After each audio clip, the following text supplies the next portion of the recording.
राधे राधे। आप सभी का स्वागत है स्टॉक मार्केट साला में। और आज बैंक निफ्टी 650 पॉइंट गिरा है।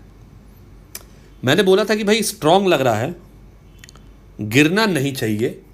और अगर आप देखेंगे जाके सही से तो आईसीआईसीआई बैंक और एचडीएफसी बैंक में कोई फॉल नहीं है। फिर क्यों गिरा बैंक निफ्टी? क्योंकि आज रिजल्ट आया था आजकल दो कंपनीज का, एसबीआई और बैंक ऑफ बड़ौदा। और बैंक ऑफ बड़ौदा लगभग 12% गिरा है। तो जो फॉल आया है वो अभी भी वॉर के डर से नहीं आया है। ये इसलिए आया क्योंकि एसबीआई, बैंक ऑफ बड़ौदा के रिजल्ट खराब है और कोटक का भी रिजल्ट खराब है और कोटक आज फिर गिरा है। इसीलिए ये करेक्शन आया है, वरना शायद ये करेक्शन भी नहीं आता। तो करेक्शन रिजल्ट बेस्ड आया है, ना कि न्यूज बेस्ड फिलहाल। तो ये हो गया बैंक निफ्टी का बात। और अगर हम लोग निफ्टी का चार्ट देखें तो निफ्टी में जो करेक्शन आया है सिर्फ और सिर्फ 80 पॉइंट 0.33%, वो सिर्फ और सिर्फ आया क्योंकि बैंक निफ्टी में 1.25% के लगभग फॉल आया उस वजह से, और ना कि इस वजह से कि मार्केट वॉर से डर के गिरा है। अभी फिलहाल नहीं गिरा है वॉर के डर से। और मेरे को पता नहीं क्यों लग रहा है कि भाई शुरुआत में सुबह मार्केट को थोड़ा ऊपर रखा जाता है, उसके बाद फिर फॉल आता है। और ऐसा लग रहा है जैसे कि बड़े हैंड्स जो है अब अपना पोजीशंस को रिवर्स कर रहे हैं। और लास्ट में अगर आप फॉल देखेंगे तो जो फॉल आया है जबरदस्त वाला, वो लास्ट के 20 मिनट में आया है। ये फॉल अच्छा खासा फॉल आया। और यहां पे ही नहीं, बैंक निफ्टी में भी लास्ट के आधे घंटे में जबरदस्त फॉल आया है। एज इफ कोई अपना लॉन्ग का पोजीशन एग्जिट कर रहा हो और बियरिश पोजीशन बना रहा हो। और लास्ट के आधे घंटे में अगर आप देखेंगे जो पुट के प्रीमियम है बैंक निफ्टी और निफ्टी में, जबरदस्त शूट अप किए हैं। मार्केट को एप्रीहेंशन है कि गैप डाउन ओपनिंग हो सकता है। और एक चीज और बता दूं कि इंडिया विक्स जो है वो अब 19 के ऊपर जा चुका है। 19, और 19 के ऊपर का मतलब होता है एक्सट्रीमली वोलेटाइल। कभी भी हो सकता है मार्केट, और होगा भी, क्योंकि धीरे धीरे करके इंडिया विक्स 15 से शुरू हुआ और अब 19 के ऊपर जा चुका है। तो ये तो रहा आज के मार्केट का आकलन। अब हम बात करते हैं कि कल कैसा रह सकता है बैंक निफ्टी और निफ्टी। तो चलिए कल क्या रह सकता है। तो देखिए, कल जो मेरे को लग रहा है कि एक बार इस लेवल को टेस्ट करने आ सकता है, क्योंकि लास्ट में जो क्लोजिंग है वो क्लोजिंग नेगेटिव हुआ है। तो जब दिन के लोएस्ट पॉइंट में जाके क्लोजिंग हो तो समझिए वो नेगेटिव क्लोजिंग कहलाता है। आप देख सकते हैं आपके दिन के लोएस्ट पॉइंट, और यहां पे भी जो 5 मिनट कैंडल में देखेंगे निफ्टी भी लोएस्ट पॉइंट में जाके बंद हुआ है। तो बैंक निफ्टी में क्या लग रहा है? तो बैंक निफ्टी में जो पहला पोजीशन मेरे को लग रहा है कि जहां तक आ सकता है मार्केट, वो ये ब्लू लाइन है, यानी 53,800 आराम से आ सकता है।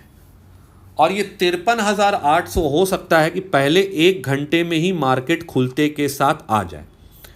फिर सवाल उठता आज क्यों नहीं अच्छे से गिरा? क्योंकि आज सेंसेक्स का एक्सपायरी था और बड़े प्लेयर शायद, जैसा कि हम लोग देख ही चुके थे, मार्केट को ऊपर सस्टेन करने का पूरा प्रयास किया गया है पिछले 4-5 दिन में। और सेंसेक्स का एक्सपायरी हो चुका है। अब थर्सडे को एक्सपायरी है निफ्टी का, और थर्सडे को निफ्टी एक्सपायरी से पहले जिस तरह का लास्ट में पुट प्रीमियम शूट किया है, तो अगर रिटेलर को नुकसान कराना होता एक्सपायरी से पहले तो पुट प्रीमियम को इतना शूट करके उनको एग्जिट नहीं दिया जाता, पर उनको एग्जिट मिला है। तो कहने का मतलब है कि अब एक फॉल आ सकता है निफ्टी में भी। अब सिग्नल मिल रहा है बैंक निफ्टी में भी और निफ्टी में भी। और निफ्टी में कहां तक आ सकता है? तो अगर बड़ा फॉल आया तो पहला लेवल जो मेरे लिए होगा वो होगा 24,000 और दूसरा लेवल होगा 23,850। तो ये 2 लेवल वॉच आउट करने लायक। अब कल मैं क्या करूंगा? तो मेरा कॉल बेचने का मन है, लेकिन मैं कॉल तभी बेचूंगा अगर मार्केट थोड़ा ऊपर खुले। और मैं 8 मई के एक्सपायरी का कॉल नहीं बेचूंगा, मैं 15 मई के एक्सपायरी का कॉल बेचूंगा, अगले वीक का। और वो भी कब बेचूंगा?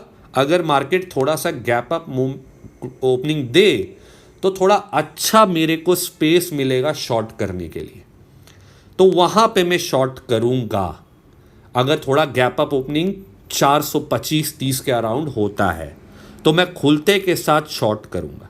तो मैं फिलहाल निफ्टी में ही शॉर्ट करूँगा कि निफ्टी अभी भी गिरा नहीं है। बैंक निफ्टी में फिलहाल मैं शॉर्ट नहीं करूँगा क्योंकि आईसीआईसीआई बैंक और एचडीएफसी अभी भी स्ट्रांग है। इसमें अगर कल फिर 1% तेजी अगर ले आया जाए तो बैंक निफ्टी गिरने के जगह बढ़ सकता है। हालांकि जगह नीचे की तरफ 53,800 के लिए खुला हुआ है। कल पूरे देश भर में नोटम भी जारी किया गया है, तो बेसिकली एयरफोर्स का ड्रिल होगा कल बहुत ज़बरदस्त, और कल बहुत जगह ब्लैकआउट प्रैक्टिस भी होगा, आम लोगों के लिए भी ड्रिल होगा। तो अब कल का डे बहुत इंपॉर्टेंट है क्योंकि एक बार जब ये ड्रिल वगैरह हो जाएगा तो उसके बाद आप एक्सपेक्ट कर सकते हैं कि कुछ भी बड़ा कभी भी हो सकता है। देखिए, इजराइल में जब अटैक हुआ, टेररिस्ट अटैक, तो उसके बाद आप देखेंगे तो इजराइल ने तैयारी करके बहुत ज़बरदस्त जवाब दिया। फिर रसिया यूक्रेन में, तो अभी थोड़ा ट्रेंड बना हुआ है। ऐसे में अगर जवाबदेही थोड़ा स्ट्रांग नहीं हुआ तो बहुत नीचे दर्जे पे आका जाएगा वरना हमको, और वो तो स्वीकार नहीं होगा सरकार को। तो पूरा चांसेस है कि ज़बरदस्त मार्केट में एक हो सकता है कि आप गिरावट देख सकते हैं, क्योंकि अब निफ्टी का भी जो क्लोजिंग है आज का नेगेटिव है, बैंक निफ्टी भी नेगेटिव क्लोजिंग है, और इंडिया विक्स भी काफ़ी बड़ा हुआ है। तो अब एक फॉल एक्सपेक्टेशन है। कितने दिन में आएगा ये कहना मुश्किल है, लेकिन अब लग रहा है, जो क्लोजिंग देख के जो लग रहा है कि भैया कल ही आ जाएगा बोल नहीं पाएंगे, लेकिन क्लोजिंग देख के लग रहा है कि आ जाना चाहिए। अब मार्केट बहुत रेजिस्ट कर लिया है ऊपर के लेवल्स को, मतलब नीचे गिरना ही नहीं चाहा है। आज भी देखिए निफ्टी कितना संभला रहा है एकदम लास्ट में जाके, क्योंकि क्या होता है ना, दिन भर में 3 बजे तक ना फिर रिटेलर थक जाते हैं, वो एग्जिट कर जाते हैं।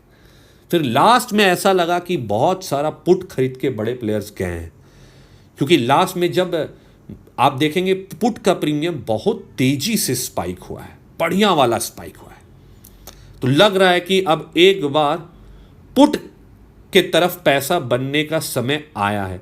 और आप देखेंगे इतने बड़े मूवमेंट में सिर्फ एक ही दिन पुट वाले कमाए थे, उसमें भी लास्ट में कवरिंग आया था। यानी 1 2 3 4 5 6 7 8 9 10 11 12 13 14 15 16 17 18 में हार्डली 2 दिन होगा जब पुट वाले को पैसा मिला, और 16 दिन कॉल। तो अब एक समय आ गया है शायद कि अब पुट वाले को पैसा मिले, क्योंकि अब पुट वाले थक गए हैं, डर गए हैं, और जब वो थक के हार के चूर हो जाते हैं तब फिर मूवमेंट होता है उल्टे तरफ का। और जो लग रहा है कल एक गिरावट हो सकता है, क्योंकि क्लोजिंग जो है धीरे धीरे आप देखिए नीचे आया बैंक निफ्टी कितना धीरे। अच्छा, धीरे धीरे जब आता है ना, रिटेलर नहीं कमा पाते, रिटेलर तभी कमा पाते जब तेजी से नीचे आता है। और इतना ऊपर से अब जब नीचे आ चुका तो अब रिटेलर थोड़ा डरता है कि अब करे कि नहीं करे शॉर्ट, और वो फिर और गिरता है। अब रिटेलर क्या होता है, कॉल खरीदता है, उसको लगता है इतना गिरे और कितना गिरेगा अभी। तो अब यहां पे संभलने का टाइम है। अब मार्केट लग रहा है कि गिरना चाहिए। कल खुलते ही एक बार जब अगर ऊपर खुलेगा तो मैं कॉल बेचने का प्रयास करूंगा जरूर।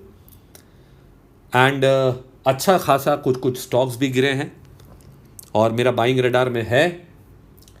LTTS के ऊपर भी चर्चा करूंगा एक बार कल कि मेरे पास पोजीशन है कि नहीं है, क्योंकि मैं LTTS में पोजीशन तो बना के रखा हूं, मतलब रखा था, और मेरा ख़रीद था 4200 का, आज 4240 में खुला, और आज मेरे खुलते ही 4210 में एग्जिट कर गया। बहुत बड़ा पोजीशन था मेरा, क्योंकि अब मेरे को लगा ना कि यार अब ये एक करेक्शन मोड में अब बाजार जाएगा, बहुत हो गया, अब जितना दिख रहा लग रहा है कि बहुत बड़ा कुछ होने वाला है। और अच्छा किया 4100 के नीचे आ गया है LTTS, तो अच्छा है, नीचे सस्ता खरीदने मिलेगा मेरे को। हालांकि मैं लॉन्ग टर्म के लिए किया था, एग्जिट नहीं करता, लेकिन ये एक एक्सेप्शनल सिनेरियो है वॉर वाला, और इसमें थोड़ा ये फैसला ले सकता था मैं, मेरे को लगा, वरना तो मैं नहीं लेता। तो अब देखते हैं कल क्या होता है, कल कैसा रिएक्शन होता है। 2 दिन में हो सकता है कुछ भी नी जर्क रिएक्शन हो जाए। थर्सडे एक्सपायरी है तो बड़ा बड़ा मूवमेंट भी आएगा कल परसों लग रहा है अब, क्योंकि अब विक्स बहुत बढ़ चुका है। तो देखते हैं क्या होता है। तो अगर वीडियो पसंद आया तो प्यार दीजिएगा, प्यार का कमी है थोड़ा। तो इसी के साथ वीडियो समाप्त करते हैं। आशा करते हैं कि हम बहुत अच्छा करें एज ए नेशन और सब साथ मिल के रहें। जय हिंद।